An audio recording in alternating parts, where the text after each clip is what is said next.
My ex-fiancé didn't just break my heart. He broke into my apartment. I came home one night to find my wedding dress nailed to the wall, my headboard carved with the words, "You belong to me." I thought that was the end of it. Until he jumped out of my closet and tried to kill me. The police called it obsession. He called it love. Weeks later, I found a gift bag in my grocery cart with my old engagement ring, and a note that said only one word, soon. And last night, he picked my door lock. He told me if I won't marry him in this life, he'll take me in the next. I used to think I knew what love was. Real, earth-shattering love. The kind that makes your stomach twist with butterflies and your heart pound so loud you can barely hear your own thoughts. For a while, that's what I thought I had with Jason, my ex-fiancé. We met in the most cliché way possible, through friends at a summer barbecue. He was tall, charming, with that confident smile that made you feel like you were the only person in the world worth looking at. When he first kissed me, he whispered, "I'm going to marry you someday." At the time, it felt romantic. Sweet. Like the kind of line you'd read in a cheesy romance novel, but what I didn't realize back then was that his words weren't a dream. They were a promise. And promises can turn into curses when made by the wrong person. The first red flag should have been how quickly he wanted to move things forward. Within weeks of dating, Jason was already talking about moving in together.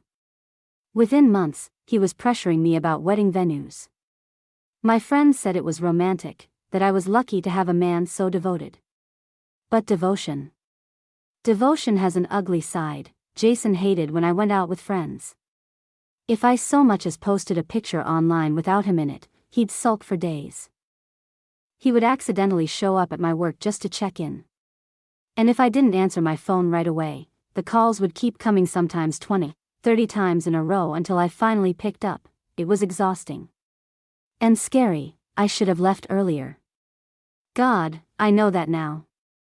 But when you're in the middle of it, when someone tells you that their obsessive behavior is because they love you too much, you start to convince yourself that maybe it's okay. Maybe that's what love looks like. It wasn't until the night he raised his voice, screamed at me for going out to dinner with a coworker, that I realized something was truly wrong. He slammed his fist into the wall, so hard it left a dent. And then cried as he kissed my hands, begging me not to leave him. I didn't end it that night. I wish I had. Instead, I gave him another chance. And another. And another. Until finally, one day, I couldn't anymore. I ended the engagement. I told him it was over, that I couldn't marry someone who scared me more than they comforted me. Jason didn't cry that time. He didn't yell. He just looked at me with this cold, eerie calm, and said, "You belong to me. No one else. If you think you can walk away from me, you're wrong. You'll see." That should have been the end of it. But with Jason, there's no such thing as an ending. The first time I realized how serious his words were came 2 months after the breakup. It was a Thursday night. I'd just come home from a late shift at work. I remember fumbling with my keys, exhausted, thinking about nothing more than microwaving leftovers and collapsing into bed. But when I opened the door to my apartment, my heart stopped. At first, I didn't understand what I was seeing. The air smelled faintly of wood shavings, like someone had been carving something. And then I noticed it, my wedding dress, the one I'd shoved into the back of my closet after the breakup. Too bitter to donate but too painful to look at, was nailed to the wall. The delicate white fabric was torn and stretched, pinned in place like some grotesque piece of art, and carved into the headboard of my bed, in jagged letters, were the words, "You belong to me." I froze. My body wouldn't move. My brain screamed at me to run, to grab my phone and call the police, but I couldn't. All I could do was stare, and then, out of the corner of my eye. Movement, the closet door creaked open, and Jason stepped out. His face was twisted into something I didn't recognize, part smile, part snarl, his eyes burning with something between love and madness. "Surprise," he whispered, and then he lunged. He lunged at me with such force that I barely had time to react. Instinct kicked and I screamed, shoving him back with everything I had, my hands clawing at his chest. He stumbled for a second, but his grip was iron. "Jason, stop. Get off me," I cried, But he only tightened his hold, pressing his forehead against mine. You don't get it, he hissed. You were mine the moment we met. You think you can just walk away? Marry someone else? Be with someone else? No. I'd rather kill you than let another man touch you. My blood ran cold. Somehow, I wrenched free and bolted for the door. He grabbed at my dress, tearing the sleeve of my blouse as I yanked it open and stumbled into the hallway. My screams echoed down the stairwell until a neighbor's door flung open. Jason froze, eyes wild, before darting back inside my apartment. The police came within minutes. They searched every corner of my apartment, but Jason was gone. The wedding dress still hung nailed to the wall, the words carved into my headboard standing as grotesque proof of what had just happened. One of the officers, a grizzled man with tired eyes, shook his head as he took my statement. Obsession, he muttered. We see this more often than you'd think. Man like that, he doesn't love you, sweetheart. He just wants to control you. But Jason didn't see it that way. To him, it wasn't obsession. It was love. I thought that was the end of it, that now the police were involved, I'd be safe. I changed my locks, added a deadbolt, even bought a cheap camera system for the hallway. For a few weeks, nothing happened. I started to breathe again, until the note. It was a Saturday morning. I went grocery shopping, just like always. I was tired, zoning out as I pushed my cart down the cereal aisle. When I turned back to grab a box of oatmeal, there it was, a small gift bag, neatly tucked into the child's seat of my cart. At first, I thought someone had left it by mistake. But when I peeked inside, my stomach dropped. My old engagement ring, and a folded note, with one word, scrawled in his handwriting, soon. I nearly dropped the bag right there. My hands shook so hard I could barely shove it back into the cart. I abandoned my groceries, ran to my car, locked the doors, and sobbed until I couldn't breathe. That night, I barely slept. Every creak in the apartment felt like him. Every shadow looked like Jason waiting. I clutched a kitchen knife under the covers until the morning light finally broke, and then, just when I thought it couldn't get worse, it did, because Jason wasn't just watching me. He was trying to rewrite our past. I started getting anonymous messages online. Fake accounts. Random numbers. They all said the same thing: she was cheating on him. She didn't deserve him. He gave her everything, and she betrayed him. At first, I thought it was trolls, or maybe Jason himself trying to manipulate me. But then one night, while scrolling through one of the accounts, I saw something that made my stomach turn, a picture of Jason kissing another woman. The timestamp? 3 months before our breakup. Back when we were still engaged, I stared at the photo, bile rising in my throat. So while Jason was accusing me of betraying him, of leaving him for someone else, he had already been cheating on me. Living a double life. The more I dug, the more I found. Screenshots. Texts. Photos of him out at bars with her. Whispered sweet nothings in her ear. All while coming home to me, promising me forever. I wanted to vomit. This wasn't just obsession. This wasn't just love twisted into something dangerous. This was a man who cheated, lied, and still had the audacity to claim I belonged to him. And as if to drive the knife in deeper, that night he came back. It was just after midnight. I'd fallen asleep on the couch with the TV on, when I heard the faintest click. A sound that didn't belong. The front door. My blood went ice cold, and then, in the dark silence, his voice. I told you, baby, Jason whispered. If I can't marry you in this life, I'll take you in the next. I froze on the couch, clutching the blanket to my chest like it could protect me. The sound of the lock clicking echoed louder than the TV still humming in the background. Jason was inside. I grabbed my phone, but my hands were shaking too badly to unlock it. My heart thundered in my ears as his shadow slid across the living room floor. He wasn't rushing this time. He was calm. Deliberate. Like a predator stalking prey it already owned. Jason. My voice cracked. You need to leave. He smiled, that same infuriatingly charming smile that once made me fall in love with him. Now it looked like the smile of a monster. I can't leave, baby, he said softly, setting something down on the coffee table. A small velvet box. My engagement ring. We're meant to be. You promised me forever. That was before, I whispered, standing slowly, backing toward the kitchen. Before you scared me. Before you. Before what? His tone snapped, sharp as broken glass. Before you started whoring yourself out to every guy who looked at you? I flinched. That's not true, Jason. You're the one who cheated. His smile faltered. For the first time, a flicker of something, maybe shame, maybe rage, crossed his face. I didn't cheat, he growled, stepping closer. I tested you. I needed to know if you loved me enough to forgive me. I needed to know if you'd fight for me. My stomach twisted. You kissed another woman. You slept with her. His jaw clenched. And you were supposed to love me enough to look past it. That's what real love is. Forgiveness. Devotion.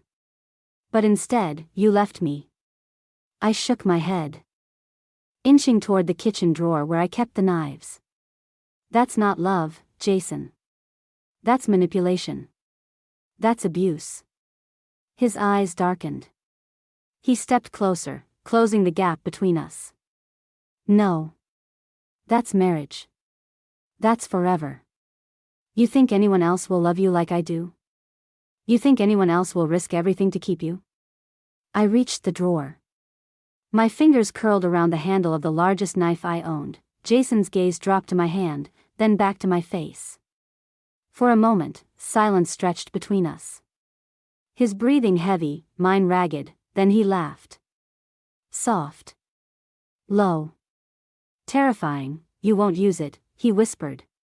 You love me too much. That laugh broke something in me, with a scream. I swung the knife upward. He jumped back, narrowly dodging the blade as it sliced the air between us. His eyes widened, but instead of retreating, he grinned wider.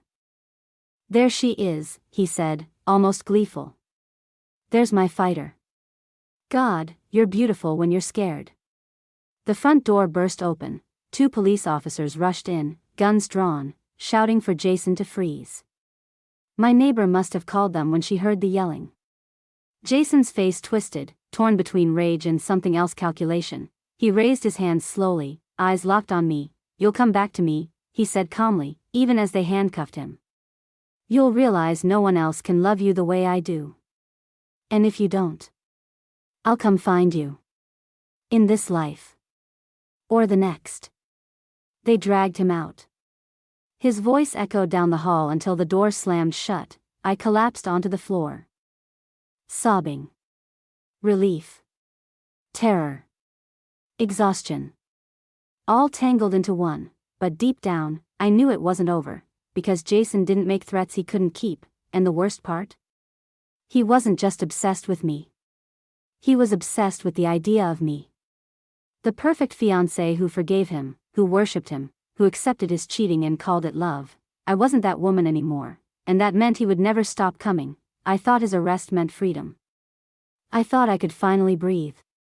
For 2 nights, I actually slept through without clutching a knife under my pillow. For 2 nights, I dared to believe this nightmare was over, but on the 3rd day, my phone rang. It was the detective handling my case.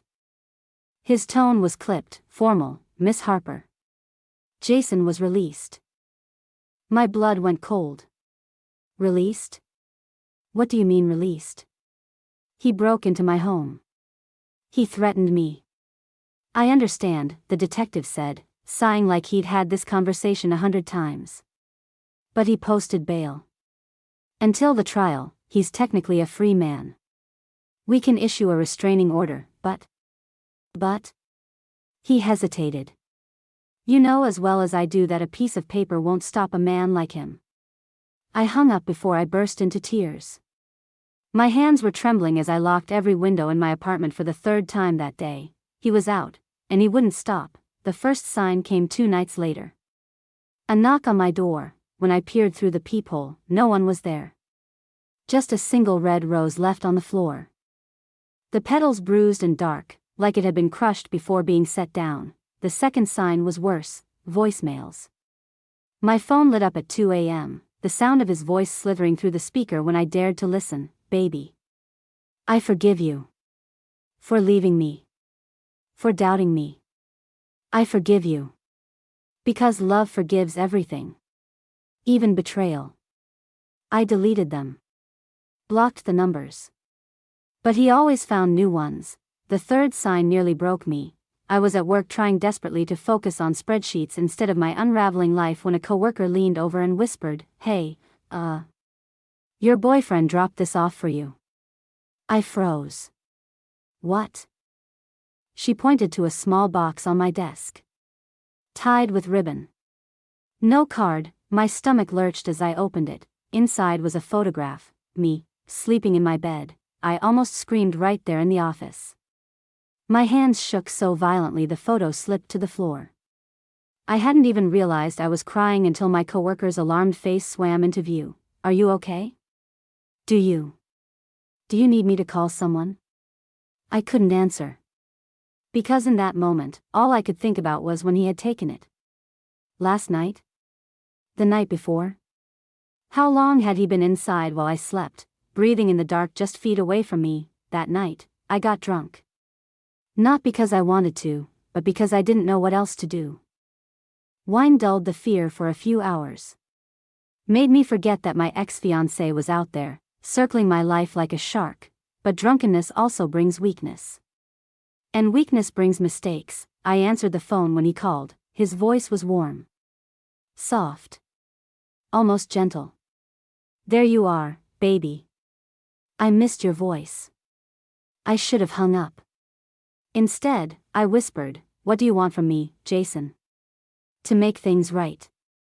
"There's no making things right. You cheated on me. You terrorized me. You broke into my home." Silence. Then a low chuckle.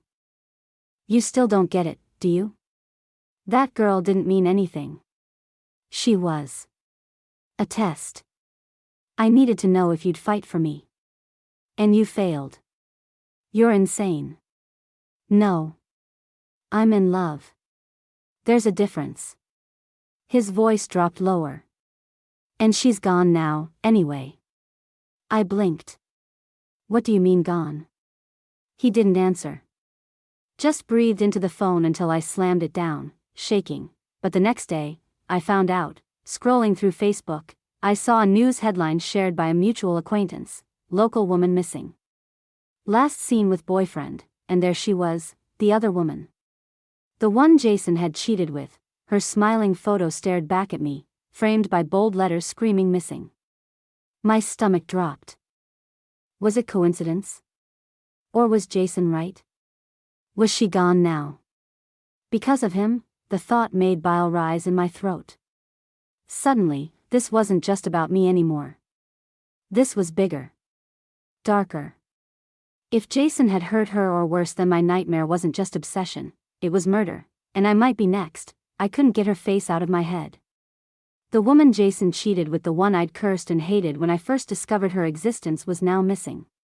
Her smile stared back at me from every post, every shared link. "Have you seen her? Call this number if you know anything." And Jason's voice echoed in my head, like poison. "She's gone now anyway." Gone. Did that mean dead? Or just hidden? My stomach twisted at the thought. For a few days, I lived in a fog. Every knock on my door, every car that slowed outside my building, sent adrenaline rushing through me. Jason was out there. Watching. Waiting. And maybe worse, maybe he had blood on his hands. I wanted to tell the police, to scream that he was behind her disappearance, but what did I have? A drunken phone call. A vague threat. They'd chalk it up to paranoia.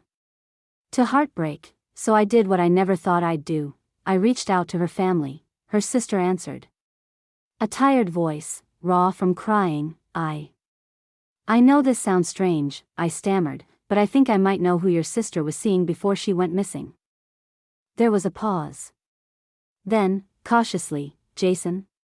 My blood ran cold. "You knew about him?" A shaky sigh. She told me she was scared of him. She said he was intense. Controlling. But then. She stopped answering my calls. And now she's gone. I wanted to vomit. Jason hadn't just haunted my life, he'd poisoned hers too. The next sign came a few days later, another gift. This time, not left on my doorstep. Not slipped into my shopping cart, it was mailed. I tore the package open with trembling hands. Inside was a silver locket. Old-fashioned, delicate. I almost thought it was pretty until I opened it. On one side was a photo of me. Smiling, carefree, from years ago. On the other side. Her. The missing woman, our faces pressed together inside a locket like we were two halves of the same whole. A note fell out with it, written in Jason's messy scrawl, "Now you'll never be alone. She's part of us forever." My hands shook so badly I dropped it. I couldn't breathe. My chest constricted as the meaning sank in. Jason wasn't just obsessed with me. He wanted to bind us together, me and the woman he cheated with. Like we were some twisted family. And if she really was gone. Then I knew, deep in my gut, that he'd done it. I stopped sleeping. My apartment became a prison. Every shadow a threat, but then something changed. One night, staring at the ceiling with tears burning my eyes, I realized I couldn't live like this anymore. Jason wasn't going to stop. He would keep circling, keep tormenting, keep bleeding into every part of my life until there was nothing left of me, unless I stopped him first. I remembered the way he smiled when I held that knife. The way he called me his fighter. He didn't want a victim. He wanted a challenge, and maybe. Just maybe. That was the only way to beat him. I started to plan. I researched everything I could about restraining orders, about stalking laws, about self-defense. I bought pepper spray, installed new locks, even signed up for a women's self-defense class at the community center. But that wasn't enough. Jason wasn't afraid of laws. He wasn't afraid of cops. He wasn't even afraid of me with a knife. If I wanted to survive, I had to do more than defend myself. I had to outsmart him. The opportunity came sooner than I expected. A letter slid under my door one evening. My pulse spiked as I unfolded it. Dinner. Friday night. The place we first kissed. If you don't come, I'll make sure you regret it. I stared at the words. A demand.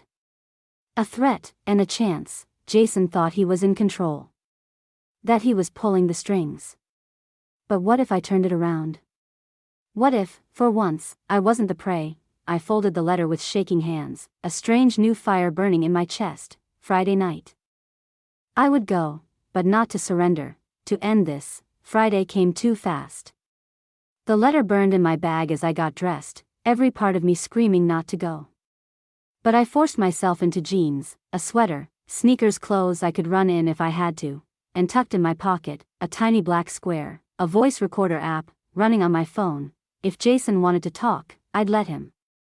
I'd let him ramble, let him confess, let him dig his own grave. The place he chose wasn't fancy, just the little diner where we'd shared milkshakes on our third date, where he'd leaned across the table and whispered, "I'm going to marry you someday." Back then, I'd blushed.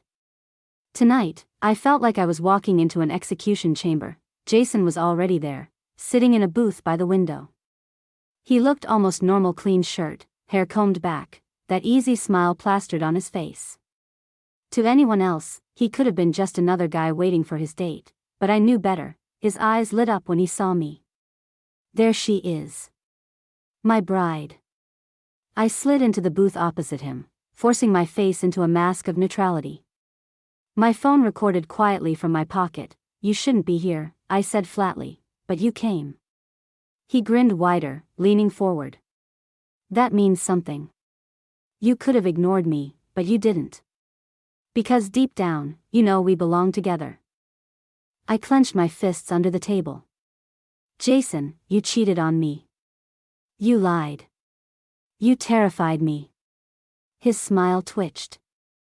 "That wasn't cheating. That was research." "Research?" He nodded earnestly, as though explaining something reasonable. "I had to know if you'd fight for me. If you'd love me enough to stay, no matter what. Isn't that what you want in a husband? Someone who stays even when it's hard? My voice was low, tight. You don't test love by betraying it. Jason's eyes darkened.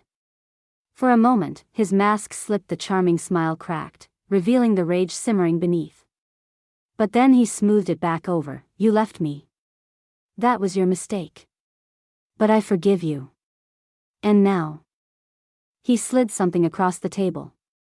A velvet ring box. We can start again. I didn't touch it, Jason, I said carefully. What happened to her?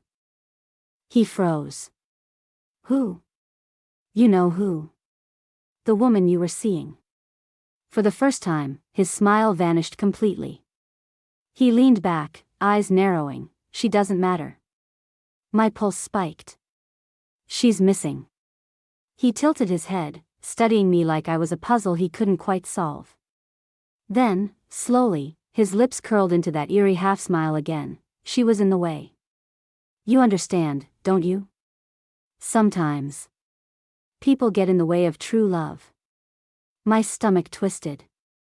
The recorder in my pocket was capturing every word, but I had to keep him talking. So what did you do, Jason? I whispered. What did you do to her? His grin widened. He leaned across the table, voice dropping low. I made sure she won't bother us anymore. That's all you need to know. I bit the inside of my cheek to keep from flinching. Inside, I was screaming. Outside, I forced myself to nod slightly. You think this proves you love me? It does. His eyes gleamed. I cut her out. For you. I'll cut anyone out who stands between us. Even. His voice dropped darker. Even you, if you make me. My blood went cold. But I held his gaze. Then maybe we can start over, I lied. The shock in his face was almost comical.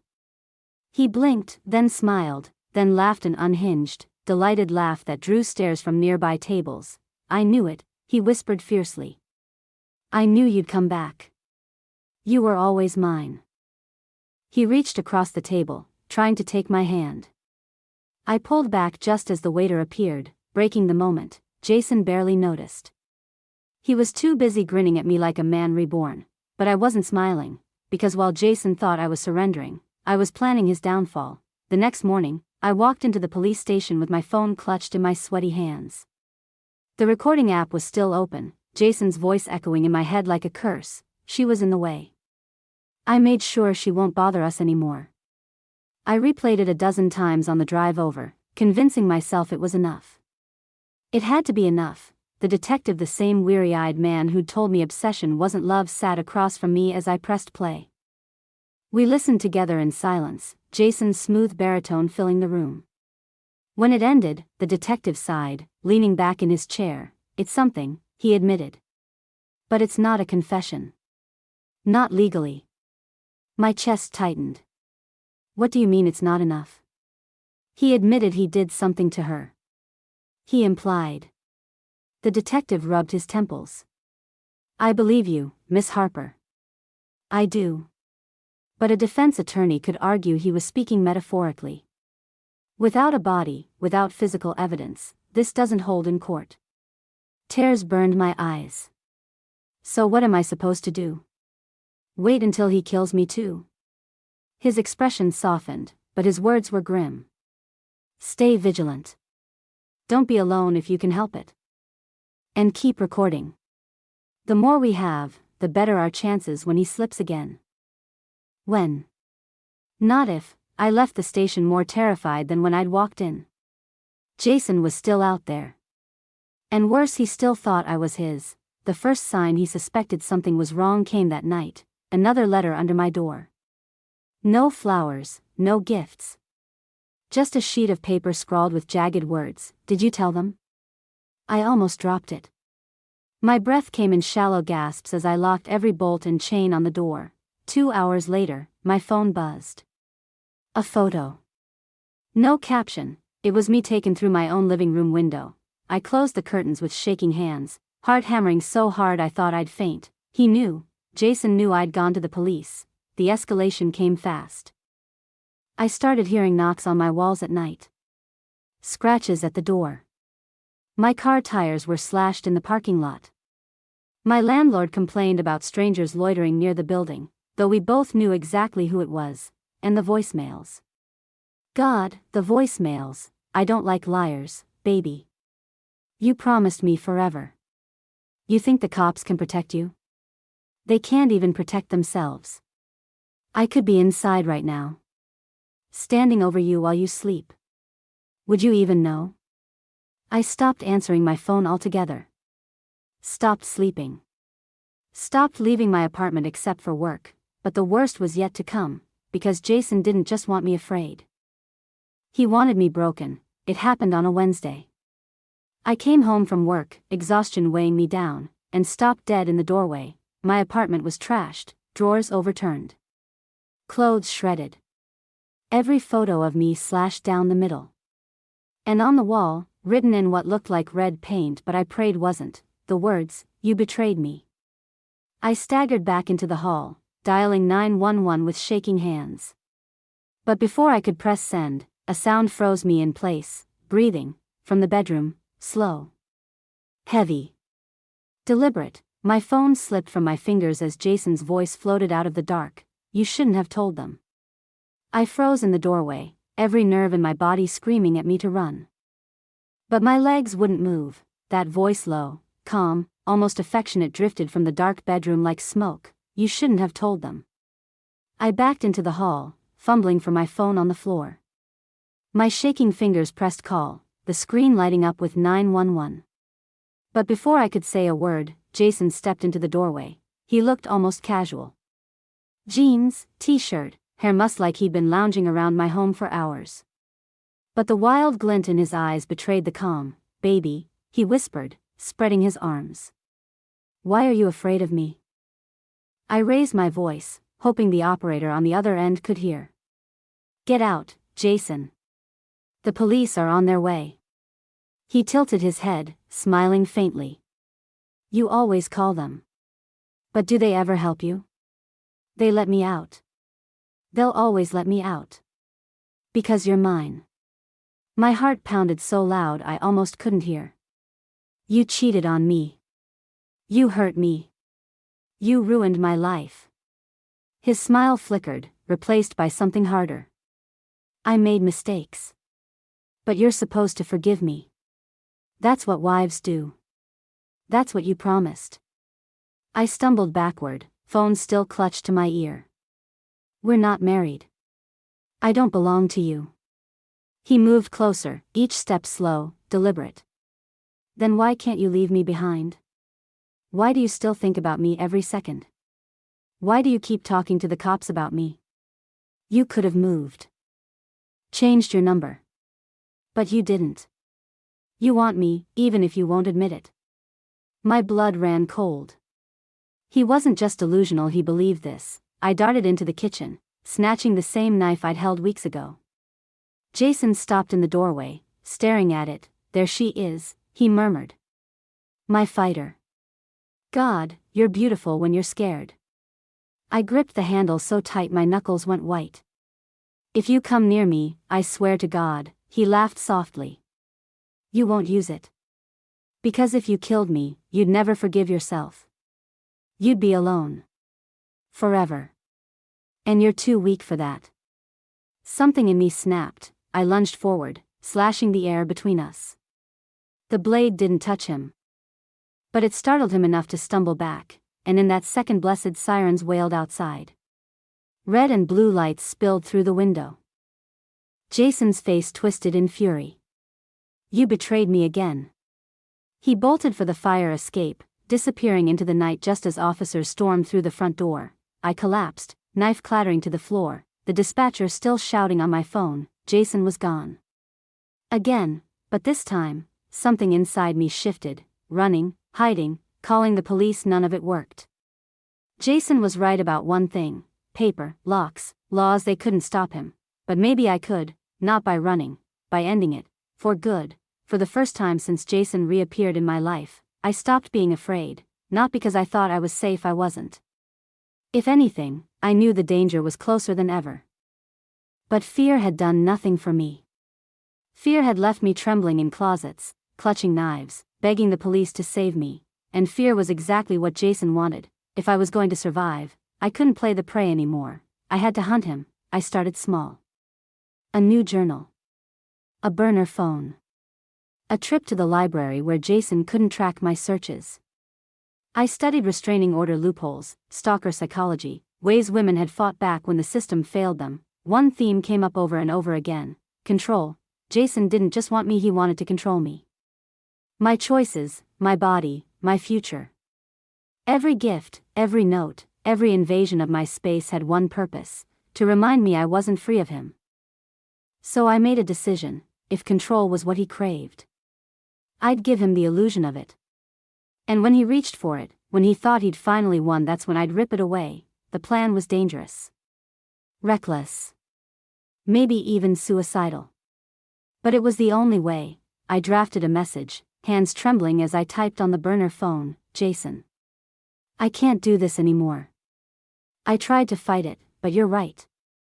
You're the only one who loves me. Can we meet? Just us. No police. I'll explain everything. I stared at the screen for a long time before hitting send. Minutes crawled by. My pulse thudded in my throat. Then my phone buzzed. I knew you'd come back. Where? I swallowed hard. This was it. I typed back: the cabin. The one you took me to, before. Before everything. Tomorrow night. The cabin. A place I hadn't thought about in years, the little shack his uncle owned deep in the woods. We'd gone once for a weekend getaway, back when I thought Jason was just a charming boyfriend and not a monster. Remote. Secluded. No cell service. It was perfect, because Jason didn't know I'd already been there the night before. I'd cleaned the place, hidden a small recorder under the floorboards, even stashed a spare phone with a timed GPS ping that would alert the detective if I didn't check in. It was a trap. But I had to play my role flawlessly. If Jason suspected for even a second that I was baiting him, he'd vanish again. Or worse, the next day dragged on endlessly. At work, I couldn't focus. Every face in the crowd looked like him. Every shadow made my heart lurch. By the time evening came, I was shaking with adrenaline. I dressed simply: jeans, sweater, nothing that could be used against me. No jewelry he could rip off, no scarf he could choke me with, and tucked into my boot, hidden but ready, was the knife. Not to scare him this time. To end it. The drive to the cabin was suffocatingly quiet. The trees closed in on either side of the dirt road, the sky darkening to indigo. My headlights carved a lonely path into the woods. When I finally pulled up, I killed the engine and sat in silence, listening to the cicadas scream. Then I heard it: another car, Jason's. My grip tightened on the steering wheel as his headlights appeared in the rearview mirror. He parked beside me, stepping out like this was just another date night. He was smiling. Flowers in hand, like none of it the threats, the break-ins, the other woman had ever happened. Baby, he said softly, walking toward me. I knew you'd come back. I forced myself to smile. Forced myself not to recoil when he reached for me. Because this was it, the moment the hunter thought he'd won, and the moment I'd finally turn on him. Jason's footsteps crunched on the gravel as he approached me, bouquet of wildflowers swaying in his hand.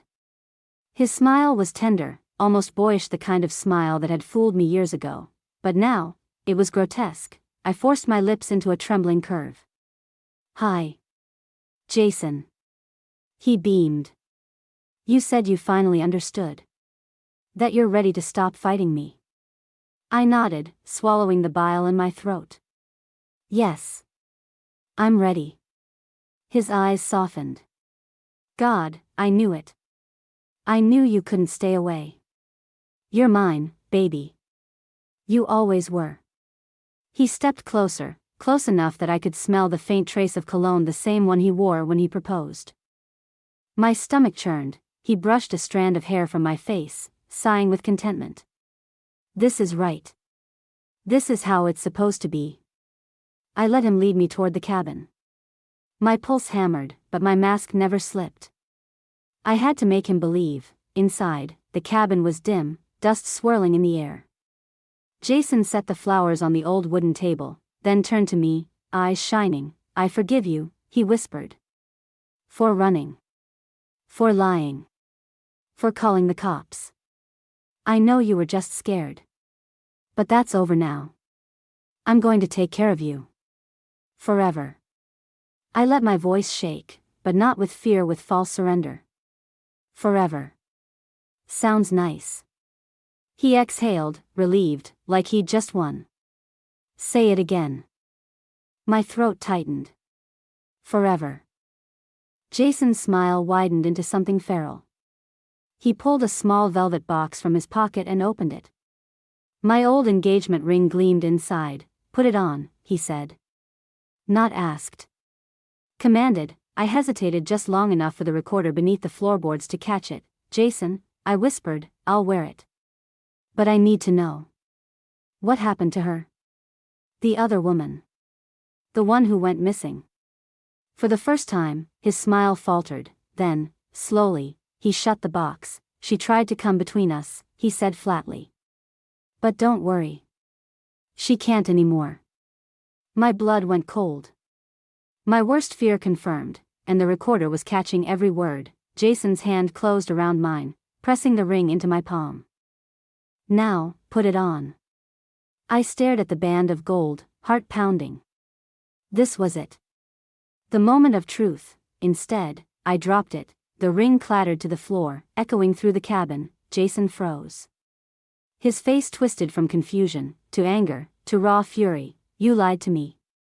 His voice dropped to a dangerous growl. "You said you were ready." I backed toward the table, knife in my boot burning like a brand against my ankle. "I was ready. But not for you. I was ready to end this." Jason's roar shook the walls. He lunged at me, hands outstretched. I kicked the table into him, sending the flowers and box scattering. He stumbled, but only for a second. Then his fingers clamped around my throat, slamming me against the wall. "You think you can leave me?" He spat, eyes blazing. "If I can't have you here, I'll have you in the next life." Spots danced in my vision. My lungs screamed. But my hands shaking, desperate, found the knife in my boot, and with every ounce of strength I had left, I drove it upward. Jason gasped, eyes wide, mouth opening in shock. He staggered back, clutching his side where the blades sank in. For the first time, I saw fear in his eyes. "You," he whispered, blood bubbling at his lips. "You were supposed to be mine." He crumpled to the floor. I collapsed beside him, coughing, gasping, every muscle trembling. The knife slipped from my hand. Slick with blood, Jason lay still, chest rising shallowly, eyes glassy but still fixed on me. I leaned close, whispering the words he'd carved into my headboard. "You belong to me?" "No, Jason. I belong to no one." His eyes fluttered shut. His breath rattled. Then stopped. It was over. The recorder beneath the floorboards had caught everything: his confession, his threats, his attack. But even if it hadn't, I didn't care, because Jason would never hurt me again. The cabin was silent, except for my ragged breaths and the night insects buzzing outside. For the first time in years, I felt something I thought I'd lost forever: freedom. The police found me sitting on the cabin steps, bloody knife beside me, recording in hand. The detective didn't question my story. The evidence spoke for itself. It wasn't clean. It wasn't pretty.